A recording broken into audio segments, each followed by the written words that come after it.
Now I wanted to share my screen ना, chart देख लेते ना हम लोग फिर।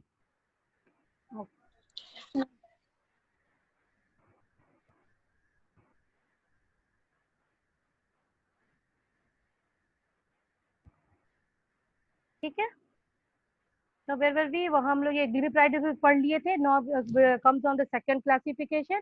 What is the second classification, कोई पढ़ सकता है? एक बार स्क्रीन दिख रही है आप लोगों को? यस मैम, दिख रही है। हाँ, तो क्या है second classification, just read it out.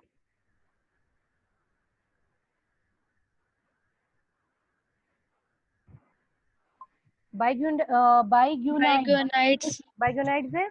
बाइगोनाइड्स का बेस्ट एग्जांपल ये क्या है, मेटफॉर्मिन है। वो मैंने पहले भी बताया था आपको कि मेटफॉर्मिन है। मेटफॉर्मिन क्या है, 500 mg है, 3 times a day हम लोग इसको दे सकते हैं। 1000 mg का भी आता है, 500 mg का भी आता है, ठीक है। लेकिन मैक्सिमम डोज इसका क्या बता रहा है कि 2.5 ग्राम। इसका क्या मतलब हुआ? 2.5 ग्राम्स का मतलब क्या हुआ, कितनी दवा हो जाएगी? 500 mg का अगर हम लोग डोज एडमिनिस्टर कर रहे हैं तो कितनी दवा एक टाइम में दे सकते हैं? अगर 500 mg का दवा दे रहे हैं तो कितना टैबलेट दे सकते हैं पेशेंट को? कैलकुलेट करके बता सकते हैं कोई?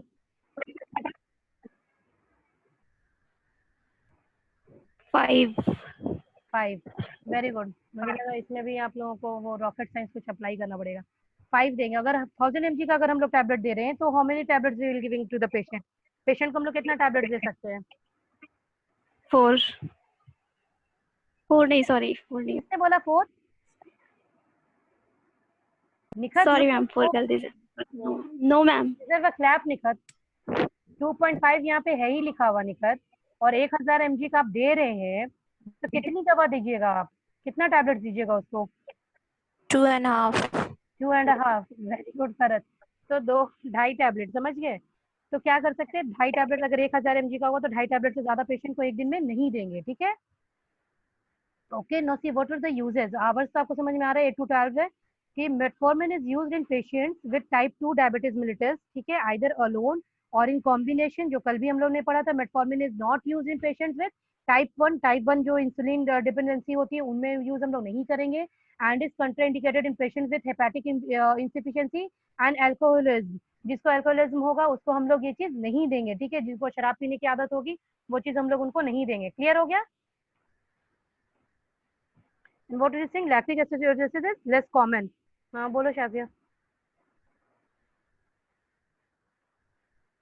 आ रहे 5 मिनट में आ रहे हैं, रखो।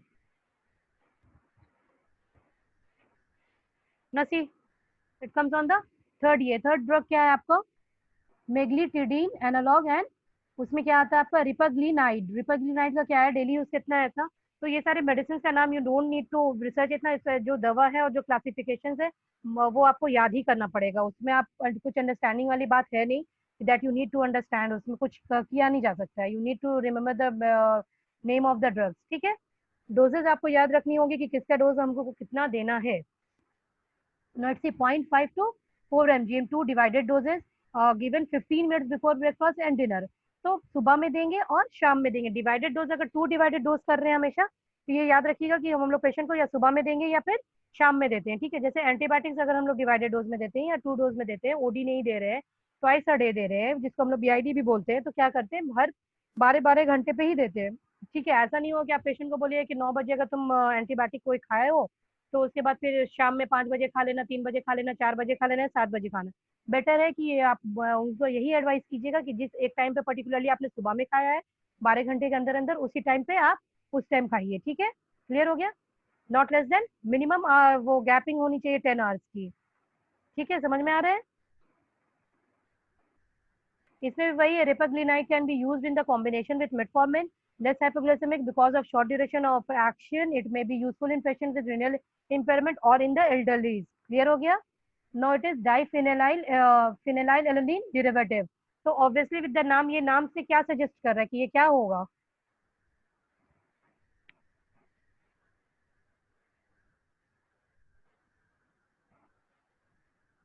डाइफिनाइलएलानीन जो है वो किसका डेरिवेटिव होगा? फिनाइल ग्रुप का। फिनाइल ग्रुप का ही डेरिवेटिव होगा, क्योंकि ये किसी न किसी ग्रुप से डिराइव किया हुआ है, इसलिए इसका नाम इस तरह से डेरिवेटिव रखा हुआ है। Clear? Know what it says कि 60 to 120 इसको हम लोग टीडीएस देंगे, just given before the food, ठीक है, खाने से जस्ट पहले देंगे, आधा घंटा पहले नहीं, 15 मिनट पहले नहीं, खाने से जस्ट बिफोर, जैसे पेशेंट खाने के लिए बैठेगा उससे पहले इसको हम लोग देंगे, ठीक है, क्लियर हो गया?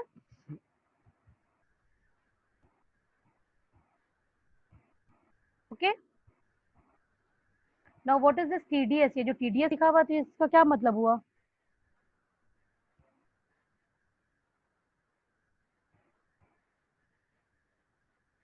टीडीएस में थ्राइस टाइम डेली, 3 बार इसको लेना है। Okay, see what is the duration? Duration इसका 2 घंटा है, दैट इज द रीजन। दिख रहा है? तो इसको हम लोग जब भी खाने पे बैठेंगे तब भी लेंगे। टीडीएस मतलब होता है थ्राइस अ डे, ओडी मतलब वंस अ डे, और बीआईडी मतलब twice a day. Okay, has shorter duration of action, side effects are hypoglycemia and weight gain. इसमें क्या होता है? वेट गेन होगा। Now what does it comes? Thiazolidinediones. Okay, इसमें क्या आता है? रोजोग्लिटाजोन और पायोग्लिटाजोन। तो इट इज गिवन बिफोर और आफ्टर। इसको यानी तो आप खाने से पहले भी दे सकते हैं, यानी तो खाने के बाद भी दे सकते हैं। 2 to 8 mg daily, 15 to 14 mg daily. जो दोनों है रोजिग्लिटाजोन एंड पायोग्लिटाजोन, दोनों का जो डोजेज है वो अलग अलग है, दोनों it works for up to 24 hours। Okay, clear?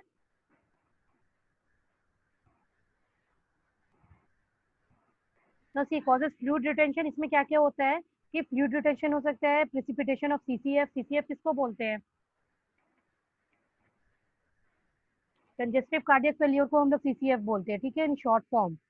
You can write the terms. आपको कहीं भी सीसीएफ दिखेगा तो फौरन आपके माइंड में हिट करना चाहिए कि that it is talking about congestive cardiac failure. Okay, the drug should be avoided in the patient with liver and heart disease. तो कंजेस्टिव कार्डियक फेलियर को प्रेसिपिटेट कर सकता है, इसीलिए ये ड्रग को हम लोग को अवॉइड करना चाहिए, नहीं देना चाहिए। क्लियर हो गया? नो अल्फा वो है ग्लूकोसिडेज इनहिबिटर्स। इसका क्या मतलब है? इतना तो मॉडर्न मेडिसिन पढ़ते पढ़ते आपको इनहिबिटर्स एंड एक्साइटरी पढ़ते पढ़ते समझ में आ गया होगा कि what does inhibitors mean, derivatives mean, ये सब समझ में आता है। क्लियर है? इनहिबिटर्स किसको बोलेंगे?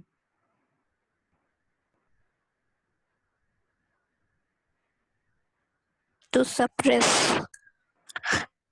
टू सप्रेस, सप्रेसर थोड़ी बोल रही, इनहिबिटर करना मतलब रोक देना। मोर रोक। टेक्निकली आप वही। बोलो किसी चीज को रोक देना, हटा नहीं देना।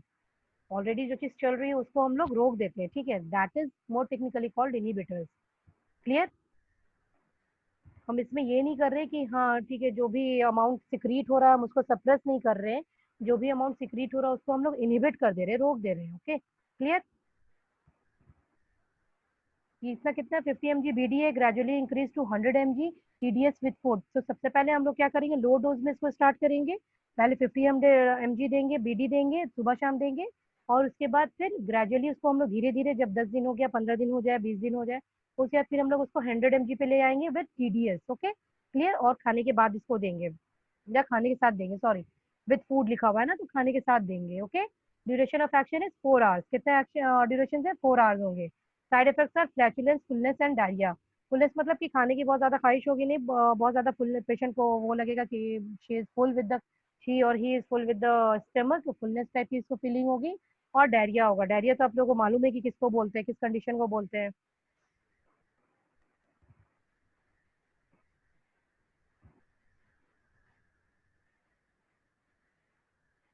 किस कंडीशन को बोलते हैं डायरिया?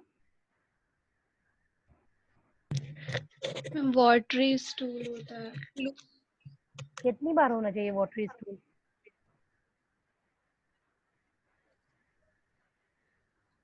वाटरी स्टूल हो गया, उसके बाद और क्या होगा? सीवियर डिहाइड्रेशन होगा ड्यू टू वोमिटिंग,